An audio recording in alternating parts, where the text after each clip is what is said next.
Breaking news, গাজীপুরে আসামি ধরতে গিয়ে হামলায় আহত পুলিশ ও আনসার সদস্য।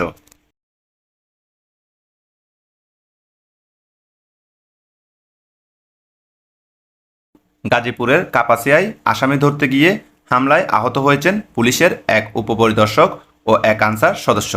গতকাল বুধবার দিবাগত রাত 1টার দিকে উপজেলার তরগাঁও ইউনিয়নের সৈয়দপুর গ্রামে এ ঘটনা ঘটে। আহত এসআই মনিরুল ইসলাম কাপাসিয়া থানায় কর্মরত। তিনি মাথায় আঘাত পেয়েছেন। আহত অন্যজন হলেন থানার আনসার সদস্য মোহাম্মদ মনিরুজ্জামান। তিনিও মাথায় আঘাত পান। পুলিশ জানিয়েছে তাদের প্রাথমিক চিকিৎসা দেওয়া হয়েছে। এসআই মনিরুল ইসলাম বলেন, একটি মামলার এজাহারভুক্ত আসামি আল আমিনকে গ্রেপ্তারে আমরা সৈয়দপুর গ্রামে যাই। সঙ্গে ছিলেন আনসার সদস্য মনিরুজ্জামান। গ্রেপ্তারের সময় আসামি ও তার লোকজন দেশীয় অস্ত্র নিয়ে আমাদের উপর হামলা চালান। এতে আমার মাথা ফেটে যায়। সঙ্গে থাকা আনসার সদস্যও আহত হন। কাপাসিয়া থানার ভারপ্রাপ্ত কর্মকর্তা ওসি জয়নাল আবেদিন মণ্ডল বলেন, আসামি গ্রেপ্তার করতে গিয়ে হামলার শিকার হয়েছেন পুলিশ সদস্যরা। এ ঘটনায় মামলা হয়েছে। রাতে অভিযুক্ত ব্যক্তিদের গ্রেপ্তার করা হয়েছে।